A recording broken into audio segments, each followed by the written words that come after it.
어떤 사업가가 중요한 모임에 늦게 도착을 했습니다.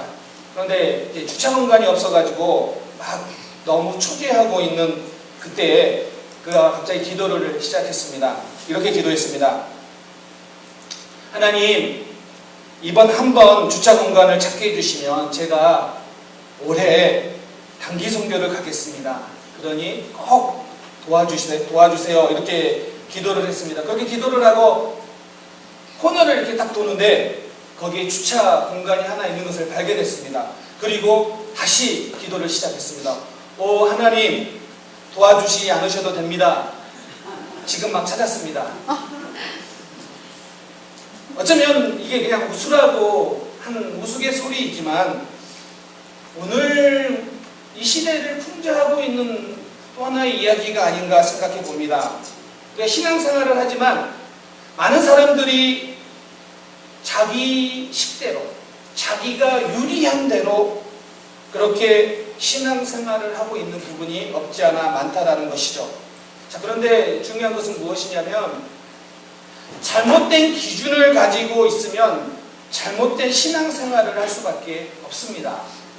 그렇기 때문에 우리가 말씀대로 신앙생활을 하는 게 얼마나 중요한지 다시 한번 생각해 봅니다. 오늘 사실 읽었던 본문도 우리가 자기 식대로 해석해서 오해하기 쉬운 본문이에요. 그렇기 때문에 오늘 이 말씀을 통하여 정말로 이 말씀이, 하나님의 말씀이 우리에게 무엇을 말씀하시는지 다시 한번 우리가 점검하기를 원합니다. 여러분, 요셉의 삶, 그러면 그 삶을 요약하는 단어 두 가지를 꼽으라면 아마 첫 번째 단어는 꿈일 거예요. 우리가 지난번에 살펴봤던 것처럼 그 요셉의 꿈은 요셉의 개인적인 야망이나 성공을 위한 꿈이 아니다라고 이야기를 했죠. 그 꿈은 하나님의 계시이고 하나님의 꿈이었다라고 지난주에 우리가 이야기를 했습니다. 이제 오늘 두 번째 단어를 이야기하자고 하면 형통이라는 단어일 거예요. 왜냐하면 오늘 본문에도 나오는 단어이지만 요셉의 삶 가운데 형통했다라는 이야기가 종종 나오기 때문이죠. 그런데 오늘 2절에 보면 이렇게 이야기합니다. 여호와께서 요셉과 함께 하심으로 형통한 자가 되어라고 말을 합니다. 지금 요셉이 형통한 자가 되었다라고 지금 성경은 이야기하는데, 그런데 여러분 아무리 봐도 지금 상태의 요셉은 형통한 삶이다라고 말하기는 어려워요. 물론 나중에 요셉이 총리가 되어서 요셉이 형통한 사람이 되었습니다 라고 하면 아마 여기 있는 우리 모두는 공감할 거예요. 그런데 지금은 아니에요. 왜냐하면 지금이 어느 상황입니까? 지난주 우리가 살펴봤던 것처럼 형들이 팔아서 지금 애굽 땅에 노예로 팔려와 있는 상태예요. 그런데 이때가 바로 그때인데 성경은 뭐라고 이야기하냐면 요셉이 형통했다라고 이야기를 하고 있어요. 그런데 만약에 생각해 보세요. 정말로 요셉이 형통했다면 노예로 팔려왔어도 그 상태에서 풀려나야 되는 게 형통이에요. 노예였지만 하나님의 은혜로 풀려나는 게 우리는 형통하다라고 이야기할 수 있는데 요셉은 뭐예요? 여전히 노예예요. 풀려나지가 않아요. 그런데 성경은 그를 향하여 형통한 자라고 말을 합니다. 여러분에게 한번 묻고 싶습니다. 여러분은 지금 형통한 삶을 살고 계십니까? 주일날이니까 대부분 사람들은 말하기 싫어요. 말 걸지 마세요. 이런 표정이고, 몇몇 사람들은 아멘이라고 하기에는 좀 뭔가 내 삶 속에 형통하지 않는 부분이 조금 있기 때문에 조금 뭔가 이렇게 조금은 걸리는 부분이 있을 수도 있다고 생각해요. 왜냐하면 여기 있는 모든 사람들은 다 다르지만 경제적인 문제, 가정의 문제, 자녀의 문제, 관계의 문제, 영적인 문제, 어느 정도의 문제들은 다 가지고 살아가고 있기 때문이죠. 그렇기 때문에 우리가 형통이라고 하면 이런 이미지를 떠오르죠. 다른 사람들은 다 어려워도 나는 잘 풀리는 것. 그때 우리는 형통이라고 이야기할 수 있어요. 때로는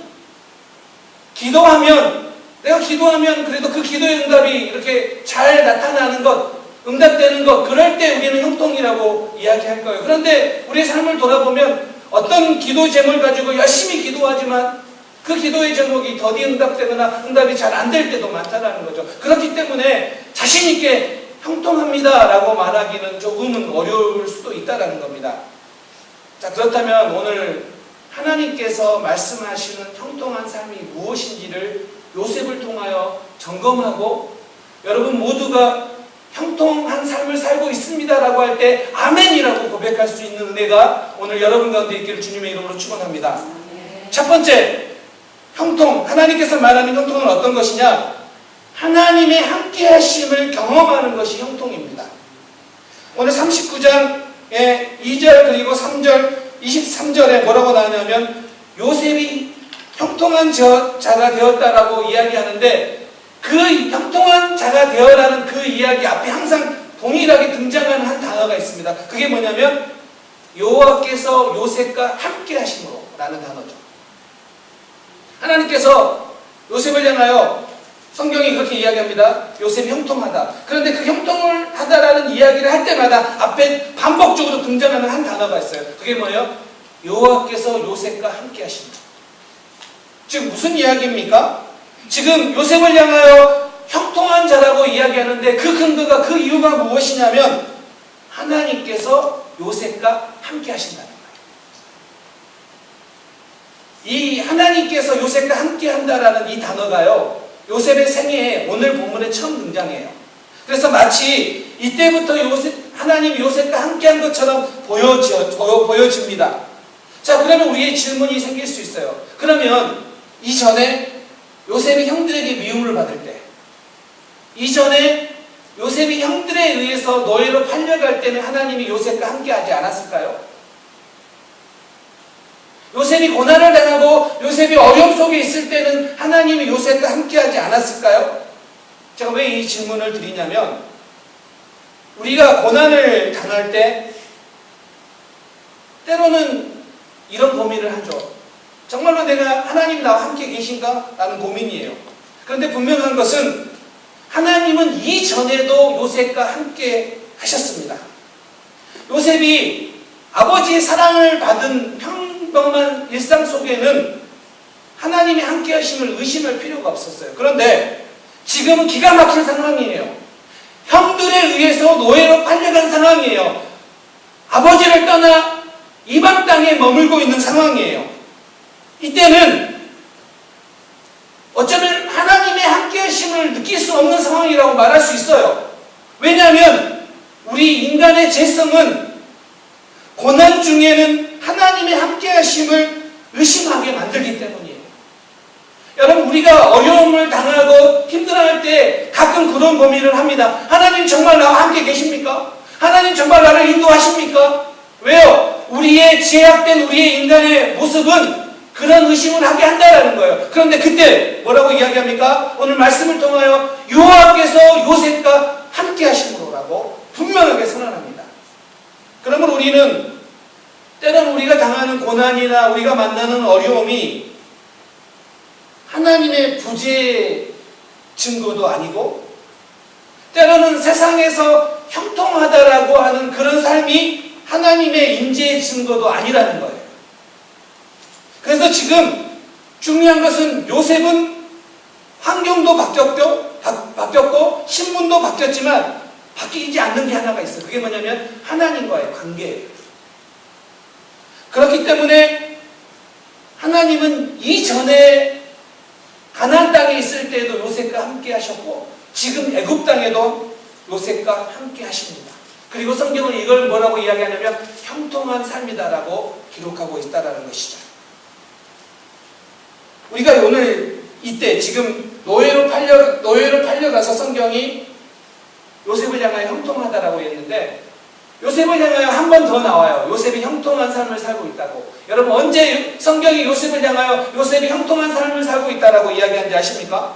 이 형통하다라는 이 단어가 또 한 번 나오는데 우리는 보통 이렇게 추측할 거예요. 아마 총리가 되었을 때라고 이야기할 수 있을 거예요.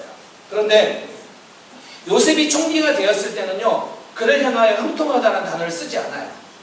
요셉이 총리가 되어서 총리의 일들을 이렇게 감당하는 것들을 성경이 비교적 자세히 기록해요. 그런데 그곳에 형통이라는 단어는 없어요. 요셉을 향하여 형통이라는 단어를 사용할 때는 39장 23절에서 뭐라고 나오냐면, 그때 나오는데, 요셉이 보디발의 아내 때문에 강간 미수범이라는 억울한 누명을 쓰고 감옥에 갇혔을 때 이 단어를 써요. 요셉을 향하여 뭐라고 이야기하냐면 형통하다라고 쓰는 거예요. 무슨 이야기입니까? 요셉이 지금 강간 미수범이 되어서 억울한 누명을 쓰고 감옥에 갔어요. 근데 성경은 그때 다시 등장해요. 뭐라고 등장하냐면 요셉이 형통하다라고 등장을 해요. 자, 보세요. 요셉의 인생 가운데 첫 번째, 요셉이 노예로 팔려 애굽으로 내려갈 때 그때 한 번 형통하다는 말을 쓰고요. 두 번째, 요셉이 억울한 누명을 써서 감옥으로 내려갈 때 또 한 번 요셉을 향하여 형통하다라고 성경은 기록하고 있다는 거예요. 올라갈 때가 아니라 내려갈 때를 요셉을 향하여 형통하다라고 기록하고 있다는 사실이죠. 언제부턴가 교회와 우리의 생각이 이렇게 바뀌었어요. 형통 그러면 물질적 풍요, 그리고 안락한 삶, 이게 형통이라고 언제부터 우리가 생각하기 시작했어요. 그래서 이 땅에서 그저 넉넉하게 잘 사는 것, 일이 잘 풀리는 것, 그걸 우리는 형통이라고 생각하고 그 형통을 추구하고 살았어요. 그런데 요셉의 형통을 보니까 이 땅에서 물질적으로 풍요한 것, 그것이 형통이라고 이야기하지 않아요. 뭐라고 이야기한다고요? 하나님의 함께하심이 형통이라고 이야기하고 있다는 것이죠. 그렇기 때문에 우리가 분명히 기억해야 되는 것은 그거예요.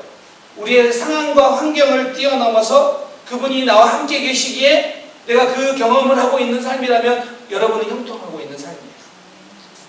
이게 성경이 우리에게 이야기하는 형통의 삶이에요. 여러분, 대부분 교회에서 간증을 하면 그래요. 이렇게 이야기해요. 제가 어려웠는데 예수를 믿고 복을 받았습니다. 이렇게 대부분 간증해요. 여러분, 간증한 사람 중에서 제가 정말 예수를 열심히 잘 믿으려고 노력하는데 진짜 어려워요. 이렇게 말하는 사람 보셨습니까? 그런데 정말로 여러분, 진짜 간증의 능력은 이런 거 아니겠어요? 내가 예수를 믿어요. 그런데 예수를 잘 믿으려고 애쓰고 이 땅에서 수고하는데 여전히 내 삶 속에 문제가 있어요. 그런데 그 문제 가운데서도 하나님이 주시는 은혜 때문에 그 힘을 힘입어, 그 능력을 힘입어 오늘도 믿음으로 살아가요. 이게 정말 간증 아니겠어요?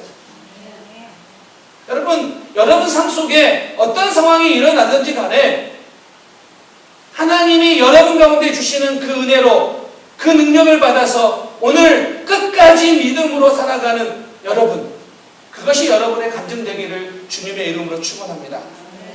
그런데 여러분, 잘 한 번 더 생각해 보면 하나님이 우리와 함께 하시다라는 가장 절정은 무엇이냐면 예수님이 이 땅에 오신 거예요.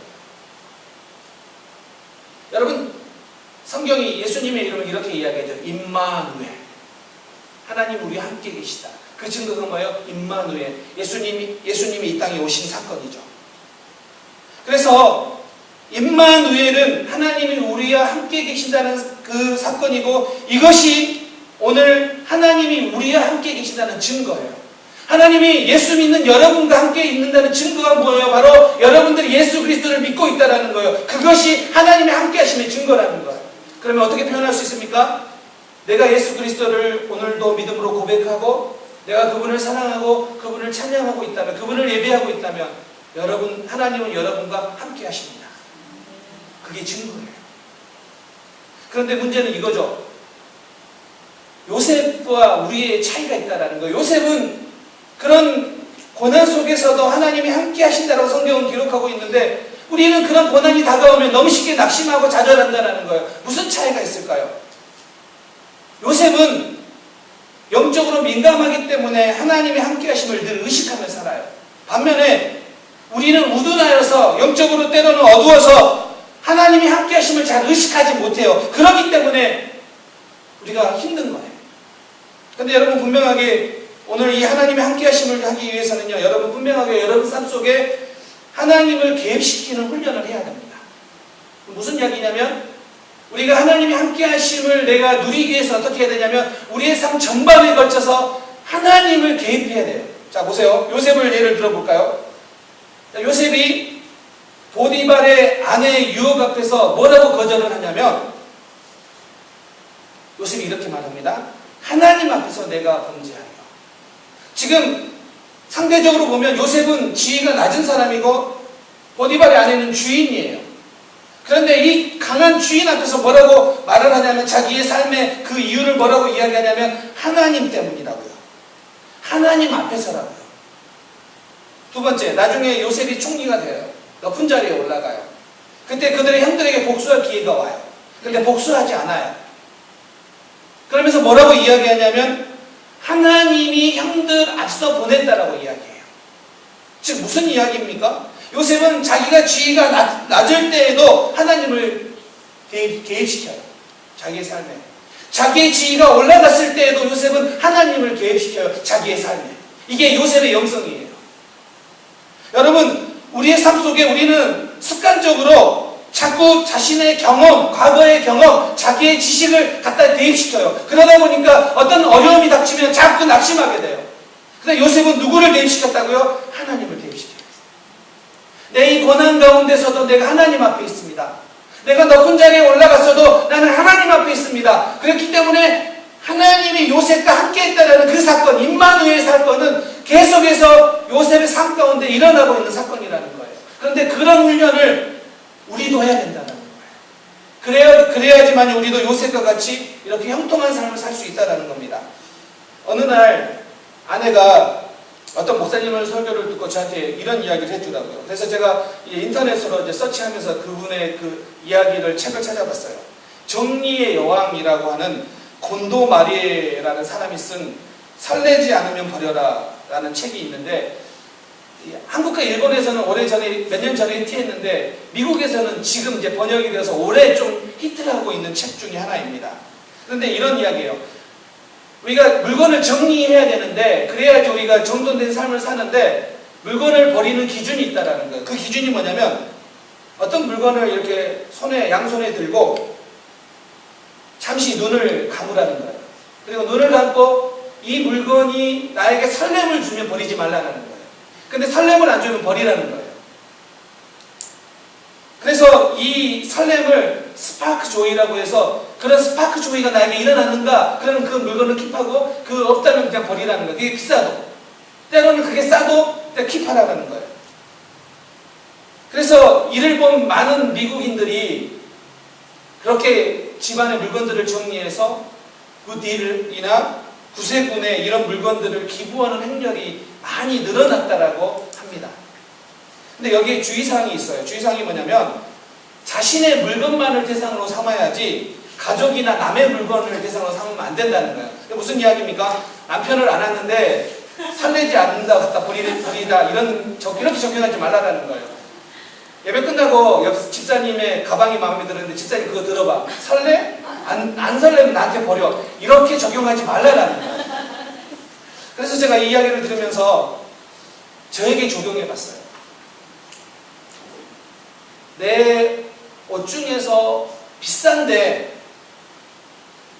내가 사용하지 않는 물건이 뭐 있지라고 생각해 보니까 한 옷이 생각이 났어요. 그 옷이 뭐냐면 제가 가지고 있는 옷 중에 진짜 제일 비싼 옷이에요. 한복이에요. 결혼할 때 한 번 입고 한 15년 됐는데 지금까지 한 번도 입지 않았어요. 근데 너무 비싸서 버리기는 아깝고 누구 주기도 아까워서 항상 우리 그 옷장에 제일 위인지 아래인지 잘 모르겠어요. 그냥 어디에 이렇게 박혀 있어요. 구석에. 15년 동안 찾지 않는 옷이죠. 그러면서 마치 제가 한 가지 깨달은 것은 무엇이냐면 하나님을 이처럼 대하고 있지 않는가. 하나님은 너무 귀해요. 그런데 하나님을 구석에 너무 귀하지만 잘 사용하지 않고 잘 부르지 않아요. 그래서 구석에 처박혀둔 물건처럼, 그래서 거기에 그냥 그대로 있는 거예요. 너무 귀해서 버리진 않아요. 그런데 가끔 생각날 때 그냥 여러만 보지 사용하진 않아요. 내 삶에 개입시키지는 않는다는 거예요. 여러분, 우리가 하나님을 마치 너무 좋은 물건이지만 어느 구석에 먼지가 쌓인 그곳에 놓고 나는 그 물건을 가지고 있어로만 의식하고 내가 사용하지 않는 그런 하나님으로 여러분 살고 있지는 않습니까? 여러분, 요셉이 그가 어려울 때나 그가 좋을 때나 하나님의 함께 하심을 느끼는 게 뭐예요? 하나님의 함께 하심을 경험하는 게 뭐예요? 늘 하나님을 대입시켰다라는 거예요. 이런 훈련이 필요하다라는 거예요. 여러분에게 묻고 싶습니다. 혹 여러분은 언제 하나님을 의식하기 때문에 여러분의 삶의 방향이 바뀐 적이 있습니까? 여러분은 언제 여러분의 삶 속에서 하나님을 의식하기 때문에 결단한 적이 있습니까? 여러분은 언제 여러분의 삶 속에서 하나님을 의식하기 때문에 하나님의 능력을 경험한 적이 있습니까? 우리가 하나님을 우리의 삶 속에 매일 개입시킨다면 고난이 고통이 아니고 하나님이 우리를 훈련시키는 하나님의 성상 손기름을 우리는 알 수 있고 기억할 수 있다는 겁니다. 그렇기 때문에 하나님의 함께하심을 경험한다면 노예로 팔려가는 아픔에도 억울하게 감옥에 갇히는 그 어려움 속에서도 우리를 향하여 형통한 삶이다 라고 분명하게 선언하고 말씀하고 있다는 사실입니다. 그렇기 때문에 우리는 이렇게 이야기할 수 있습니다. 요셉의 형통은 총리가 되었기 때문이 아닙니다. 요셉의 총리가 된 것은 그의 성공 이야기가 아니라 하나님의 뜻을 이루어가는 과정에서 총리가 된 거예요. 그렇기 때문에 총리가 되어서 형통한 것이 아니라 하나님의 뜻을 이루는 과정 속에 살았기 때문에 그를 향하여 형통하다라고 이야기할 수 있습니다. 또 한 가지 두 번째는 형통은 복이 되는 삶이다라는 것입니다. 이 형통이라는 히브리어 단어가 뭐냐면 원형이 뭐냐면 찰라흐라는 단어인데요. 이 단어가 오늘 본문에서와 같이 사역형으로 쓰일 때는 번영케 하다예요. 예, 여러분 기억하십시오. 번영케 하다. 무슨 뜻이냐면 하나님이 함께 하실 때 요셉만 잘 되는 것이 아니라 요셉의 주위에 있는 사람을 형통케 하다, 번영케 하다. 이 단어가 형통이라는 이 단어의 의미라는 거예요. 오늘 본문 5절에서도 이렇게 이야기합니다. 여호와께서 요셉을 위하여 그 애굽 사람의 집에 복을 내리심으로 그의 집과 밭에 있는 모든 소유에 미친지라. 요셉을 인하여 하나님이 복을 주시는데 보디발의 집에 복을 주세요. 하나님을 믿지 않는 사람인데 그 집에 복을 주세요. 누구 때문에요? 요셉 때문에. 이게 형통의 모습이에요. 우리는 당연히 복을 하나님이 주신다면 요셉에게만 복을 주셔야 된다고 생각하는데 아니에요. 요셉을 위하여, 성경이 분명히 그렇게 기록하고 있습니다. 요셉을 위하여 그 주변의 사람들에게 복을 내리신다는 거예요. 이게 성경이 말하는 형통의 모습이에요. 즉 무슨 이야기냐면 예수 믿는 여러분 때문에 여러분을 위하여 여러분의 주위에 있는 사람에게 뭘 내리신다고 하나님이 복을 내리신다는 거예요. 이게 성도의 특권이에요. 여러분 믿으십니까? 네. 여러분 분명한 이 확신이 있어야 됩니다. 여러분 때문에 여러분을 위하여 하나님이 함께 하시는 예수 믿는 여러분을 위하여 하나님께서 여러분을 통하여 여러분 가정에, 여러분의 직장에, 여러분의 주위에 뭘 내리신다고요? 복을 내리신다고요. 저는 믿습니다. 하나님께서 우리 교회를 통하여 예수 믿는 우리를 통하여 우리 주변의 사람들에게 하나님이 복을 내리심을 믿습니다. 이것이 형통의 모습이고 이것이 성경이 이야기하는 형통의 결과입니다. 그렇기 때문에 이제 우리는 세상을 축복하는 존재라는 거예요. 오버플로잉. 우리를 통하여 그 하나님의 은혜가 흘러넘쳐서 세상을 축복하는 존재가 되었다라고 이야기합니다. 이게 형통의 결과입니다. 그렇기 때문에 예수 믿고 나서 생기는 모든 열매가 나를 위한 것이어야 된다라는 생각, 그 착각에서 벗어나십시오. 왜냐하면 오늘날 많은 사람들이 은혜를 받았다고 이야기하면서도 그 모습은 엉터리일 때가 너무 많아요. 왜요? 자꾸 나만을 위해서 살기 때문이에요. 무슨 복을, 모든 복을 나를 위해서 사용돼야 된다라고 생각하기 때문이에요. 그런데 성경은 분명하게 이야기합니다. 요셉처럼 형통한 자는 뭐라고요? 흘러넘치게 한다고요.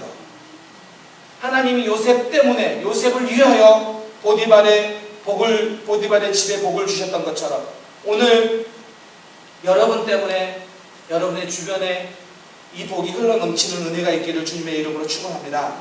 결론입니다. 지금까지 우리 인생을 돌아보십시오. 여러분이 인식하지 못하였던 여러분의 삶 구비구비 가운데 하나님의 흔적들이 있습니다. 하나님의 인재의 흔적, 하나님의 함께 하심의 흔적, 그리고 이제 앞으로 펼쳐질 우리의 삶 가운데서도 그 하나님의 인재의 흔적이 계속해서 나타날 것입니다. 그렇기 때문에 때로는 힘들고 때로는 어려운 상황이라 할지라도 이 믿음, 이 확신을 가지고 믿음으로 이 길을 살아가십시오. 날마다 하나님을 개입시키시고 내 삶 속에 개입시켜서 그 하나님을 의식하며 살아갈 때 여러분 가운데 요셉에게 주셨던 그 형통의 은혜가 오늘 여러분과 여러분 가정 또 우리 교회 가운데 충만하기를 주님의 이름으로 축원합니다. 함께 기도하겠습니다.